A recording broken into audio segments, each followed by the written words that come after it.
Taneytown Planning Commission, please come to order. I'd like to welcome everyone this evening.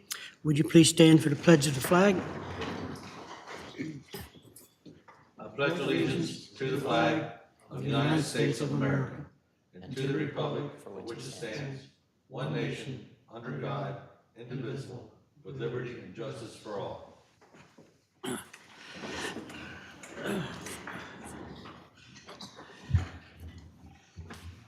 Thank you, Bradley. Mr. Myers is under the weather, so he won't be with us this evening. The commission members should have received the draft minutes of April 25th, 2022. Is there any corrections or additions to those minutes? There are none. I'll entertain a motion. Motion, we accept those minutes. A second. Second by Bill. Any further discussion? All those in favor signify by saying aye. Aye. Opposed likewise, unanimous. Thank you. Delegations and action items. City of Taneytown Capital Improvement Program, fiscal year 2022 to 2028. Who would like to lead us off? Shall I? You got the computer. Okay, I'll jump in on this one. So there was a hard copy in your packet. These are our intended projects for the next 6 years, including this fiscal year, which we're kind of winding down on at this point. But these are all the primarily water, sewer, and street projects that we plan to accomplish over the next several years. I did want to pay kind of particular focus to attention to the sewer projects, because they're sort of a double benefit for the city. And Dan, if you want to go ahead and put my image up there. So I think this was also in your packet, but we recently completed some cleaning and televising of all the Terracotta sewer lines in the city. And Thank you. these are going to be a number of the projects that are in that capital improvement program for the next few years. So the old Terracotta sewer line allows a lot of inflow and infiltration, or I&I as we call it. It's installed in very short segments, so there's lots of joints in it, and of course it's very brittle, subject to cracking underground and movement. So it lets a lot of groundwater into the system, to the point that while our normal dry weather flows are about 400,000 gallons per day, during rain events, it doubles typically. Our plant is rated at an average capacity of 1.1 million gallons a day, and during rain events, we see peak flows. We can send more water than 1.1 million gallons through the plant, but that's our rated daily average. So during rain events, that number just spikes tremendously. So we're spending a lot of money basically treating groundwater that's getting into the system. And with that, we're also running into some compliance issues because there's a floating cap for nutrients in the wastewater. So it's by the end of the year, with all of the inflow and infiltration that we're passing through the treatment plant, we end up exceeding this floating cap that the Department of the Environment has established. And it's a little hard to predict. Our engineer has come up with a spreadsheet that kind of tries to predict it as we go along, where we put our monthly flows in and we track. But it's kind of a moving target as the year progresses. At any rate, back to the CIP, or the Capital Improvement Program, these sewer projects are prioritized to kind of hit the worst areas that we know of in the next year or two. And on the map that's before us, some of the first ones are going to be the Taneytown Elementary School line, and that's between the new stormwater management pond behind Trevanian Terrace and the elementary school. And most of that line is going to need to be replaced completely because the pipe is in such bad shape. On the image on the screen, the orange is, let's see. Okay, that's actually, let's see, orange is the Meadowbrook interceptor that's up towards the railroad tracks on the northern side of the city, that's actually just been completed. So that's not in our capital improvement program. But the other colors here, the pink indicates full replacement. The green should be a good candidate just to reline.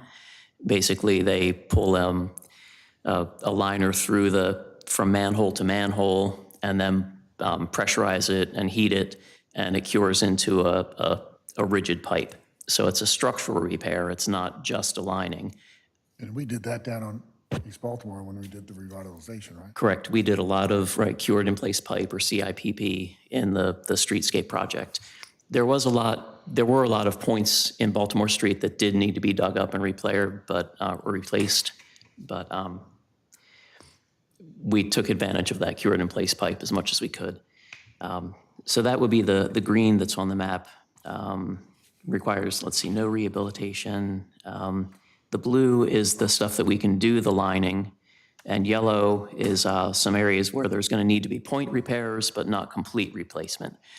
So our engineer has reviewed the results of the cleaning and televising program that we did recently, and we've kind of prioritized these projects. So in for the next fiscal year, we've got, I've got the right map here. So we're already working on Meadowbrook, the portion that needs to be completely replaced. And that's actually, the project isn't officially finished, but the pipe is in the ground. And we're already seeing some substantial flow reductions to the York Street pumping station as a result of that. But the next phase will be doing the lining portion of that. Jim, Also, yeah. that portion there at Meadowbrook, was that in part of the previous capital improvement program, or is that listed in a new one? That was, well, the last capital improvement program we had was, I believe, in 2009 was the last time we approved one. So we've been without one for quite a while. The part that was improved by O'Brien Avenue, that's a little bit upstream of what's on the map here now, that was done in conjunction with a stormwater retrofit project that converted a number of small stormwater facilities into the existing wet pond that's there. There was a Terracotta sewer line in the way of the new pond that had to be relocated. And when we installed the new PVC pipe instead of the Terracotta, we saw dramatic reductions in the flows to the York Street pumping station that pipe goes to. And that's sort of when we saw the huge effect that had for a relatively short segment of pipe, the gears started turning, and it was like, okay, there's a lot of benefit to getting, new pipe in the ground and getting rid of this Terracotta. So that was done as part of that stormwater project. And basically the segment that's on here yet to be done picks up where that project left off and will line from that point down to where we stopped with the replacement project by the Cranemaster property. So that one is that one's ongoing, although the lining portion probably will be bid. It probably won't be until the next fiscal year. But also next year we intend to do the elementary school line that I mentioned before, and also Fairground Avenue. We get there's a lot of terracotta line there, and there's a segment that borders the middle school property that should be, as they say, low-hanging fruit, where we don't have any road that we have to repair to dig up and replace or line that. So those are the top priorities. So they're in for fiscal year 23, so the next fiscal year. The year after that, we hope to tackle terracotta lines in Memorial Park. They're also on the map. They're kind of a combination of the pink, blue, and yellow. But again, that's one where we don't have a lot of pavement that we have to disrupt. And there's also a West Baltimore Street line, which is, the name is a little misleading. It's not actually in West Baltimore Street. It's in the rear yards of properties that front West Baltimore Street. So it starts kind of behind, behind what some of you might know as the Eckenrode building, the big apartment building on the southwest corner of the square. It starts there and runs basically parallel to Baltimore Street down to the park. And it cuts through a number of backyards. But again, not a lot of pavement that we have to disrupt to do that, although there may be some fences and sheds and things like that that we have to deal with. But again, that's kind of a combination of replacement, lining, and then there's a little bit that can be left alone. Looks like half of it's full replacement than the other Yeah. one. Yeah. So those are kind of the priorities for the next 2 years. But with that, we should see some benefit in reducing our flows at the treatment plant, so we won't have compliance issues as far as that floating annual cap. Basically, as far as our permit at the wastewater treatment plant, the standards for nutrient removal are so tight that everything needs to work perfectly. If a pump goes down, if chemicals aren't dosed properly, it's really hard to meet the standards right now, and we're pretty much at the limit of technology. So it's very unlikely that we will be able to increase our permit at the treatment plant to discharge more effluent or more water into Piney Creek. So the only way the city's going to be able to accommodate additional development is to recover some of the capacity that we're now losing to that inflow and infiltration. So that's why these sewer projects are so important and why they're kind of the top priority ones. So that said, a little bit farther down the road for sewer is going to be some of the terracotta that's in what we're calling the Old Town section. That's going to include Middle Street, George Street, are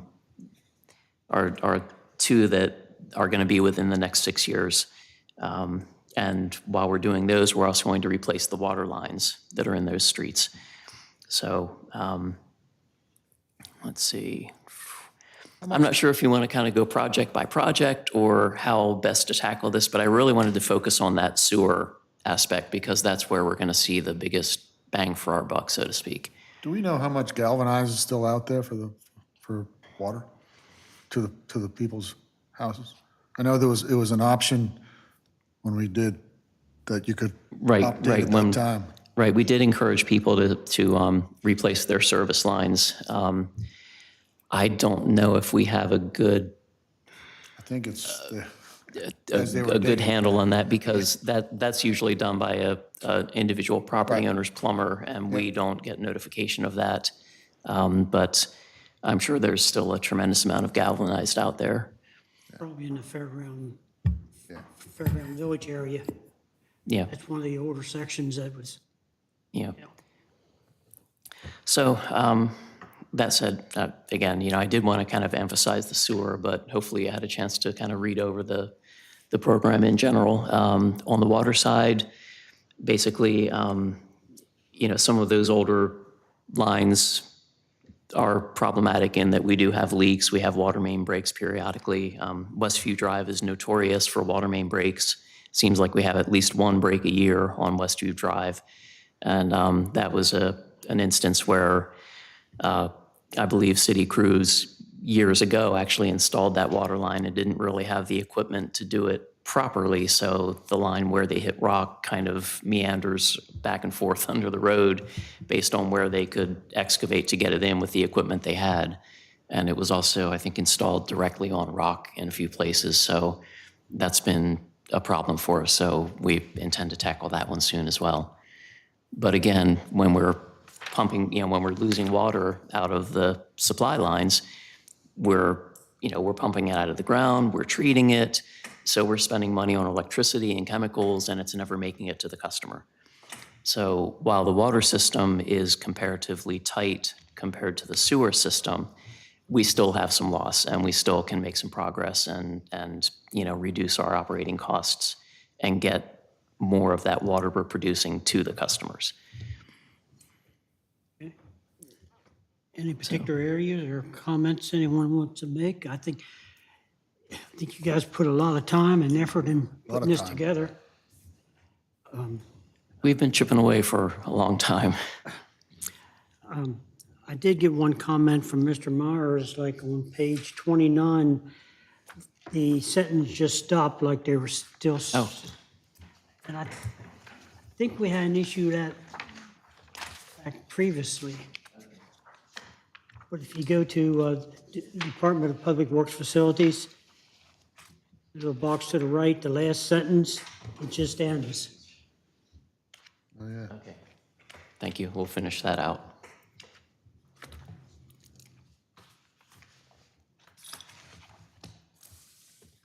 And actually going through this compared to the previous ones, I think we're pretty much right in line with our comprehensive 10-year plan, even though that is behind.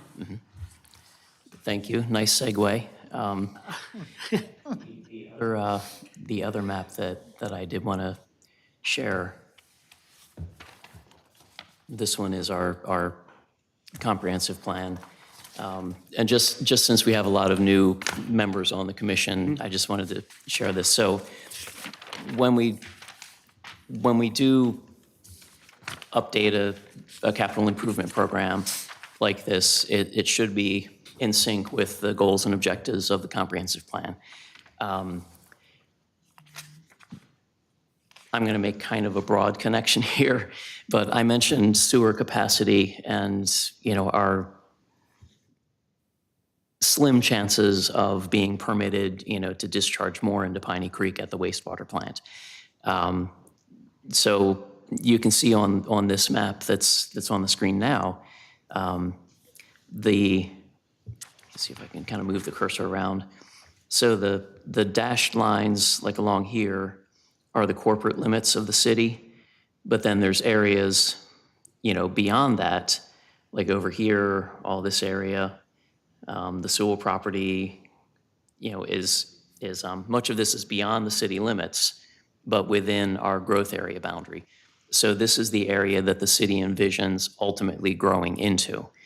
And we can't do that without, under our current codes at least, because we basically encourage and really demand that development be tied to city water and sewer services. So within the city, you can't develop on well and septic.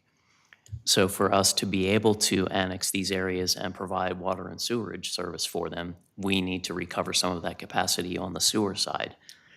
On the water side, through the testing that was done when our last couple wells were done, specifically well 17, which is the one at the Baptist Church, that well demonstrated the ability to pump much more than we are currently demanding of it. But we are, I'm going to use the term recharge limited, because in the 90s, the Department of the Environment changed how they allocate groundwater, how they permit groundwater to be pumped through, our wells. So we have to now match up recharge acreage to our wells before we can go, and say, well, look, we, can pump this much harder. We can pump so many gallons a day. And the response is basically, but the aquifer only recharges at a certain rate, and you're only allowed to count what's within your corporate limit or what you have an easement on. So that was a change in the 1990s. The city straddles two aquifers, one of which is the new Oxford aquifer, goes well up into Pennsylvania, but we can't count any of that. We can't count what's between here and the state line because we don't control it. So on the water side, the intent is to work with Carroll County because they have incorporated water recharge language into agricultural preservation easements now.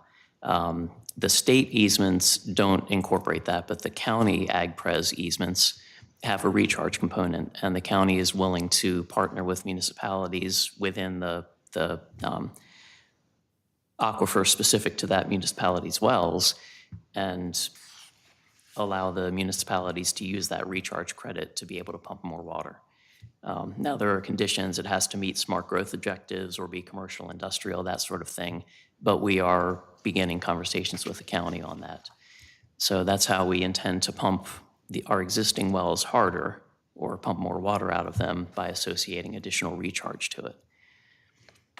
So, Can we make that more simple so, as, based on the public hearing that you guys had with the Sewell property, there was a lot of comments about the lack of water. right. Basically, do we have enough water capacity to meet the needs of further development in Taneytown? Okay. And do we have that on documentation from the county or from the Right. government, Right. EPA or whatever? So for a project the size of the Sewell Farm, and knowing that they are talking about a maximum of 340 houses, the answer to that right now would be no. Excuse me? No? The answer right now would be no. If somebody came in with a plan for 340 houses tomorrow, we do not have the capacity to serve it. We could do about half of that. But if we can associate recharge with well 17, we will have the water capacity to do that. And with what we're seeing with these sewer rehabilitation projects, we believe that by the time any subdivision plan goes through the process here, that we will have recovered enough capacity to serve the Sewell Farm and substantially more. So again, keep in mind, we're losing half of our capacity to groundwater. Okay. So when we see drops of like 100,000 gallons per day for 1,000 feet of pipe, that's a big savings. That's a big recovery of capacity. So that's the strategy. So getting back to that comprehensive plan, we need to recover that capacity and develop more capacity on the water side. So, between replacing older lines to reduce leakage and replace, older sewer lines to get that inflow and infiltration under control. On the sewer side, I don't think you're never going to have a completely closed system. Pipes are always going to get cracked over time. Things will settle, joints will shift. It's never going to be a completely sealed system. But we can certainly do better than we are now. Okay. So back to the capital improvement program. What do you need from the commission here? You need that it is in line with our comprehensive. Much like we do with, yes, so that it's consistent with the comprehensive plan, and we could do a recommendation to approve or recommendation to adopt. Okay, would somebody like to put that in the form of a motion at this time?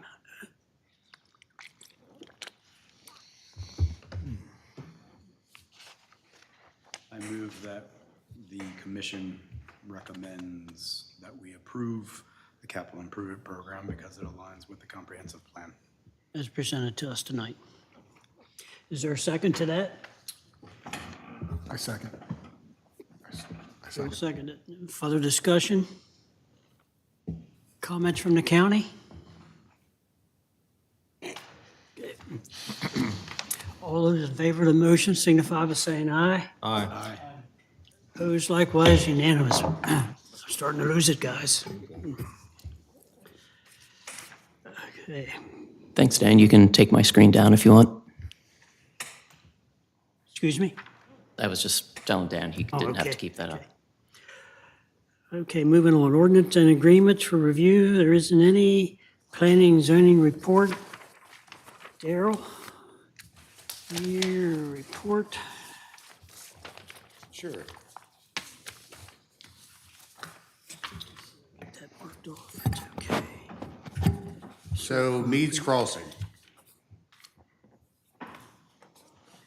All 363 dwellings, the permits have been pulled, and at some time in the very near future, they will be up. So there are no more permits for sitting in my computer. It's I think a development up nice, went up quick. And there it is. The pool will be completed as soon as they can get it, together. I think the dog park has been fenced in now, and an area for the community garden. And after approval of the road system a little bit later, they'll be complete. Will the pool be open by the next 90-degree day? Well, if it's like it was over the weekend, nope. Normal, maybe, but they're going to be moving quick. I think things move very well out there, really, that whole project, based on the size of it. Yeah. So, thanks to the staff. So also in your packet were 2 comment letters on Frederick Street Common. That's still working itself through. Very soon, you're going to see some sidewalk and parking lot work at PNC. It's going to look pretty big, but they're just replacing the sidewalk on their property and realigning handicap parking spaces. It's a new ADA compliance at PNC. And then early in your packets, there was three pages together. One looked like this on top, and there were 2 drawings. So it doesn't really matter the name of that site. It just goes to show you the difference between 1 year's concept plan. So a concept plan, once it's brought to the council, Councilman, it should be 3 pages. Okay. So once a concept plan is brought before you all and you vote to approve it, they have a year to get the preliminary plan to you. Or you can do a 6-month extension twice. So in talking to some engineers, specifically the engineer for storage today, and you heard in our meeting when we had the water sewer issue out at the bowling alley for that property there, Ms. Schaefer, the attorney for Murphy's Choice, has said it's not uncommon for a 2 to 3 year site plan process. Of course, Carroll County makes you do a light or a full site plan process. So just to show you that documentation, that verbiage is that what your powers and abilities are, responsibilities. So with storage today having lapsed on that and their plan changing so much and the new members, I'm having them come back in and represent the concept plan so we can get that going. June the 6th, they have a meeting for a pre-development with the county. Pre-submittal. Pre-submittal with the county, which I'll bring information back to you for June. And they will be here at our June meeting, whatever date that's going to be. Okay. All right. Any questions on that site plan? Okay, pretty dramatic difference. It is. It's a monster with regard to stormwater management.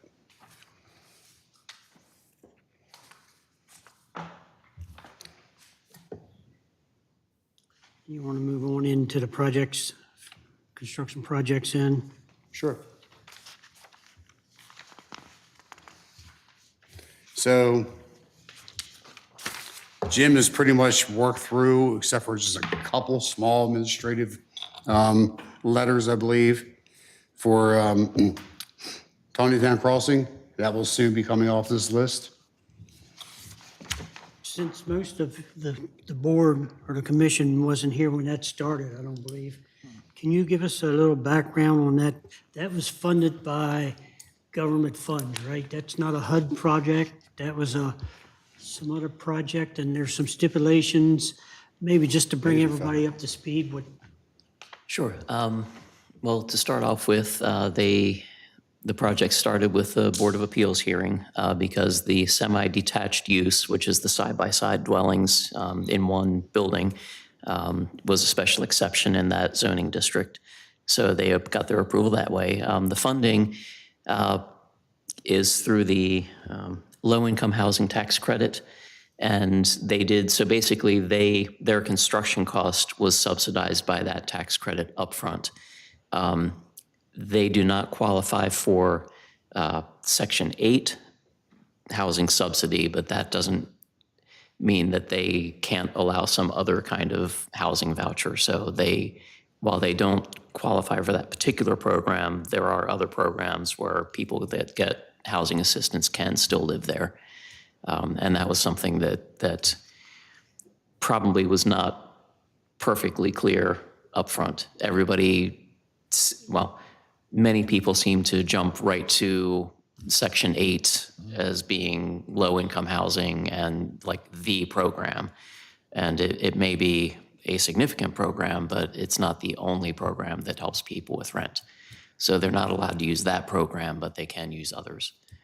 But again, that upfront subsidy enabled them to build a much nicer product than they could justify for the rents that are charged otherwise.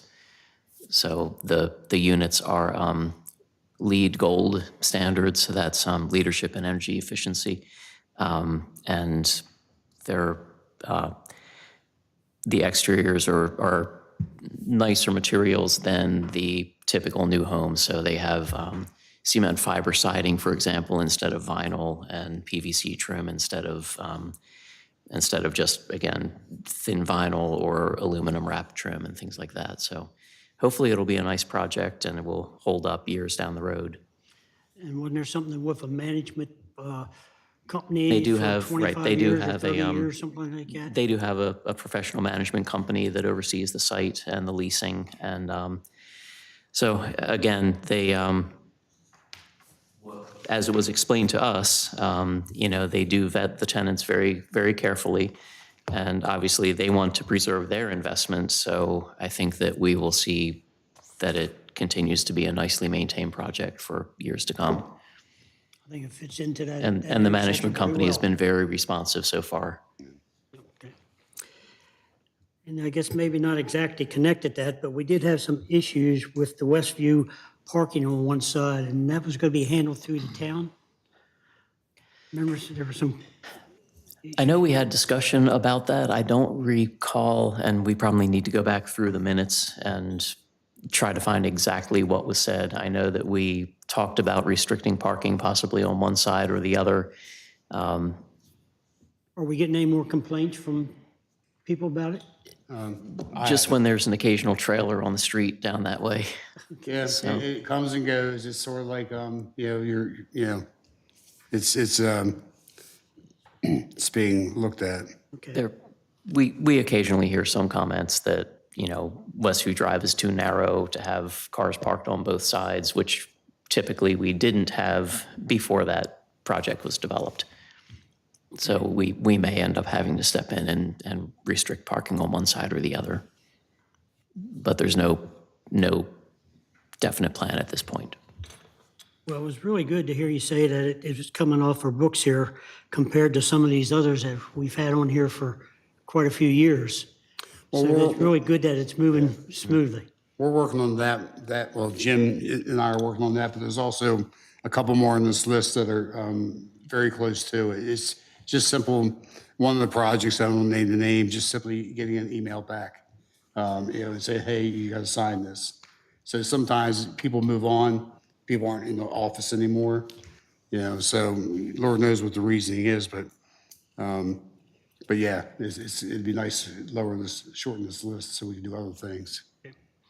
So the Meadowbrook Projects, the various phases there, the developer is wrapping things up, and he's very good with the follow-up as far as the administrative stuff. So I think those are going to start dropping off fairly quickly. Part of the delay with those is so the developer can't put the top coat of blacktop on the street until 70% of the homes are substantially completed. And then once that top coat is on, the city prefers to let a project, we call it overwintering. So if there are going to be, if there's going to be settling or frost heaving or things like that with the curb and gutter or sidewalks or driveway aprons, chances are we'll see it over the winter time. So typically we let a project go, through the winter before we will consider accepting that infrastructure. And of course, the developers want to wrap things up for the most part. Some, once they get their use and occupancy, they kind of forget about everything, and it's not a big deal that we're still sitting on their escrow account or whatever. But for the most part, the developers do like to tie things up and, get all the sureties released or reduced to a maintenance level. And that's where we are with the Meadowbrook projects. So 4B and 5, for Section 5, we just approved reducing their surety down to the maintenance level. That actually was just, went out to the bank this afternoon. So that one's probably going to be dropping off here pretty soon. Section 6 still has some blacktop work to be done, so that'll be hanging out a little bit longer because we'll want that to overwinter before we finally accept it. And then, of course, Section 7 is those four lots closer to the railroad tracks. We'll talk with Public Works about whether we want that to overwinter or not, because there's no new street there. It's just the only, there's very little infrastructure that is going to be ours. So, they didn't have to build any real water sewer infrastructure. So it's that one we may see wrap up a little bit quicker than other ones since it was kind of small. So.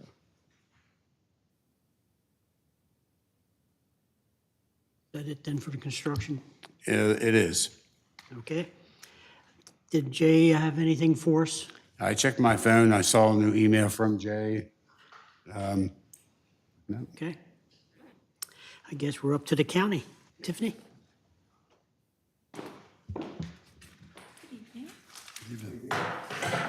No, sorry about that. Not too much new going on, but I'll just give a couple updates on some things. The comprehensive rezoning is continuing. It's before the planning commission, just as an introduction for certain topics, but the work group is still working on the text and recommendations for that, and before it'll go before the board, I believe, by the end of summer. Hopefully. Water and sewer, just a reminder for the triennial updates. For the 2019 Carroll County Water and Sewer Master Plan are requested as soon as you can get them. Transportation Master Plan's continuing, the annual report. Hope to have a draft to everyone within the next week or two on that.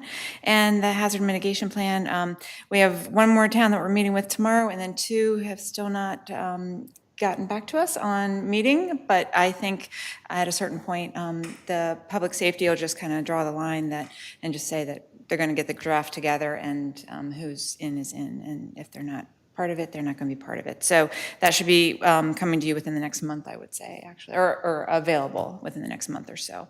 And Taneytown was the first to meet with us and brought lots of agencies and did a good job with that. Any questions? Do I have anything for the county? Nope. All right. Good, Thank you thank very you. much.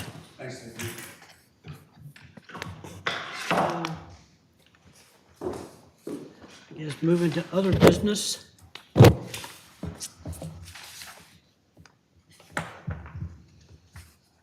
I've been getting a lot of inquiries about the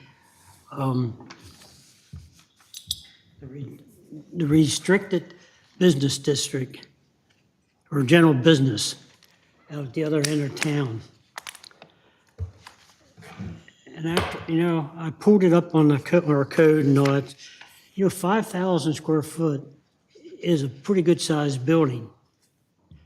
So what is the biggest issue that we can't seem to move anything there? It seems like I hear people saying, well, the realtors call, they come here and they check in the office, and then that's it, it's kind of dropped.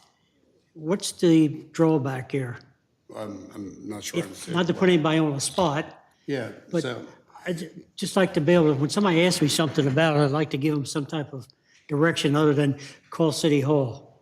well, so for the restricted, so the realtors really should be doing their homework, because their code is something they have to live by as well when it comes to districts. So, but I've had a couple calls on, well, like the LaFavor property that just sold. That sold rather seamlessly, 2.5 months of that person being involved. It sold like that. Sometimes it could be the exorbitant price that someone wants for a lot or a building space. It's hard to tell, but if they call into the office, I'm willing, if I don't know the answer, Jim's available, or we converse. But I'll keep passing them on to the city That's- office end, but that's I what think we're- the last one was something about a hardware store. Yeah. Well, that's something we really need here in Oh, gosh, Taneytown, yeah. it's a hardware store. And I thought, well, based on 5,000 square feet, that's a pretty good sized store. yeah, And I think I don't know what the space is there at the, I'm actually talking about the old Buzzy grocery store, Buzzy eatery, whatever you want to call it. But that's a pretty good sized lot, even though the back end of that lot is usually wet. Very wet. So I'll just keep passing the information on for you guys and hope you can pacify someone. I'd love to see a hardware store there, I really would. Would too. Yeah, that'd be nice. When we do get inquiries that show that somebody is looking at the wrong piece of property for the use they want to establish, we typically, point them to the correct zone for it, but also we try to put them in contact with Jay Mishi, our Economic Development Director, so that he can work with them. He keeps an inventory of available commercial spaces and things like that. So if there's a fit with an existing space, he can help match the people up for it. But oftentimes people have very specific needs, for the space, whether it be, the square footage or, power or things like that. I mean, there are specifics that some folks, they have very specific needs that maybe a certain piece of property won't meet. But we do oftentimes have people that will see a property perhaps zoned, residential and think it would be a great spot for their office.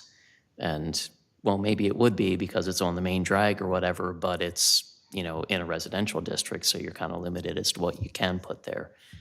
So unless we want to do some serious revamping of our codes, but we practice what's called Euclidean zoning, where, uses are categorized in different areas of the city and kind of, separated from each other. And that's how many zoning codes are set up these days. So, and have been for the last, I guess, 1912, I think, was the case that established that was legal. So we've been doing it in the US for a long time like that. Okay, I guess the negative side there, it's not permitted to have anything drive-through, right? Right. No drive-through. Okay. Yeah.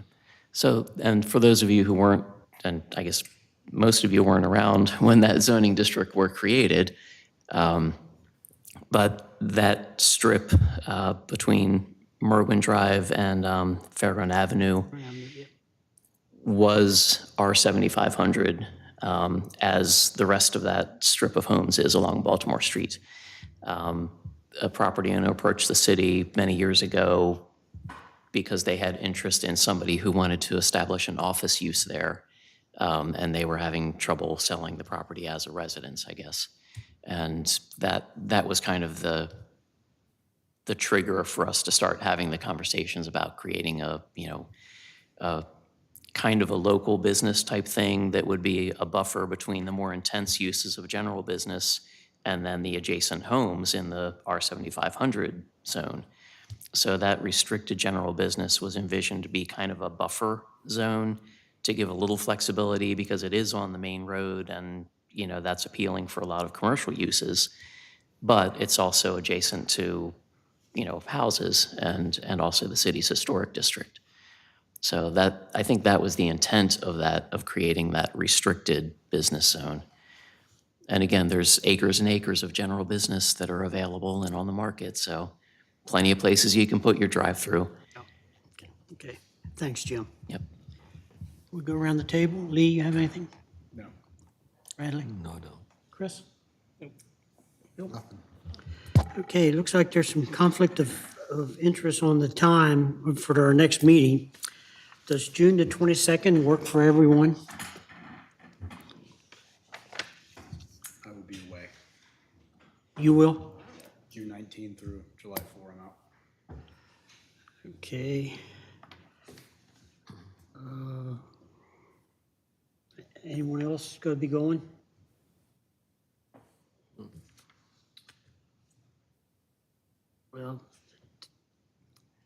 20th doesn't work, the 13th doesn't work, and the 27th doesn't work. So that's the 3 Mondays in a row.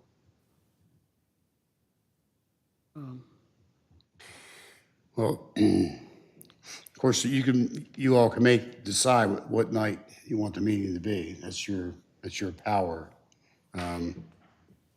If a Monday's not available, I don't want to go, I don't recommend we go much earlier in the month because we're waiting to try to get things in with Bollinger and our commitment to the people that are going to be presenting next month. What dates are you going to be away, Lee? I'm away June 19 through like July 4 or 5. So you wouldn't make our regular meeting anyway then? Yeah, you can just ignore me.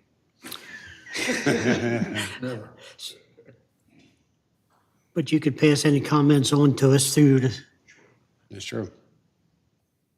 so why don't we shoot for now then, June the 22nd? June 22nd. That was okay with Jay, right? Yeah. Okay. How about the county? Okay. All right. Not hearing any other issues for the commission, I'll entertain a motion for adjournment. Motion to adjourn. Is there a second? I second. Any further discussion? All in favor, signify by saying aye. Aye. Carried. Thank you.